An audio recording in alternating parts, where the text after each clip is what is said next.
Alright, we took a trip down to the Great Sand Dunes, and off Medno Pass we found this really cool place to park and check out these old cabins. Unfortunately, when I parked up, I backed up into a big rock that I couldn't see because of my spare tire, and I hit it with my spare tire. You can see the bottom of it is pressed in.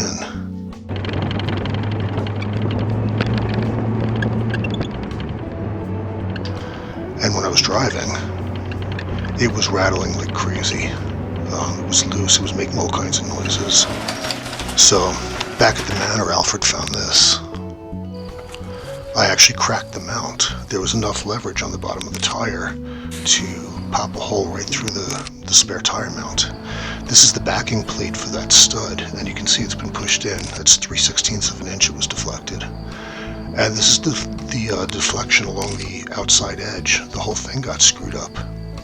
I couldn't fix this. I ended up just buying one off eBay. So these are the bumpers that sit behind the spare tire. My spare tire is an aftermarket one with a 33-inch tire on it, and it just sits differently than the factory spare.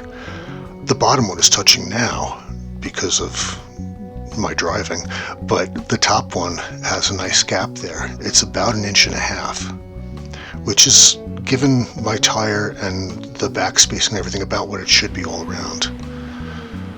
So I'm going to take these spare tire bumpers off, and it's just a 10mm Torx, and it's as hard as taking out a screw.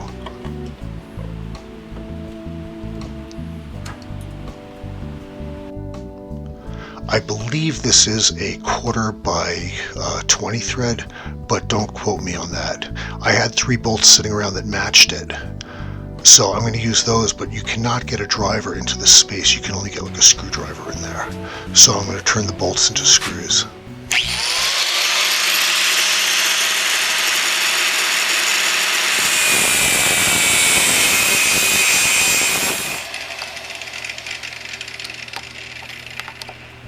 I bought this sheet of rubber off Amazon. It was only $17. It's a 1/2 inch thick and it's very firm.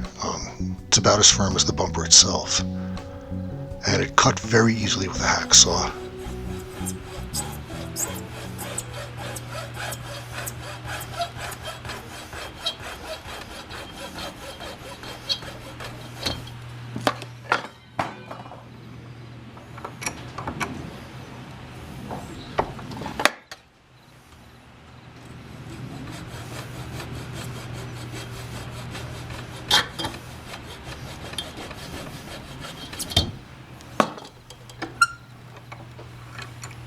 So I cut some pieces that are about the same size as the bumper.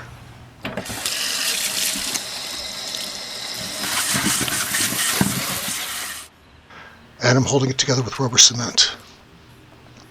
There are 2 ways to use rubber cement. You can use it dry or use it wet. If you put it on both pieces and allow them to dry, that's the strongest bond. But as soon as you put the pieces together, that's where they stay. They won't move around. If you assemble them wet, like I'm doing, you can still adjust them before they dry. So it's just going to help me with the sizing and clamping them down together.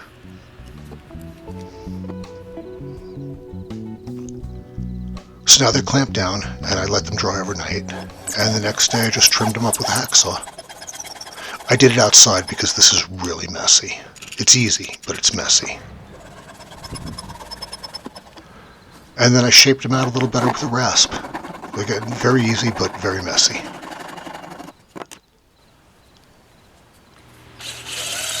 And the last step is just drill a hole.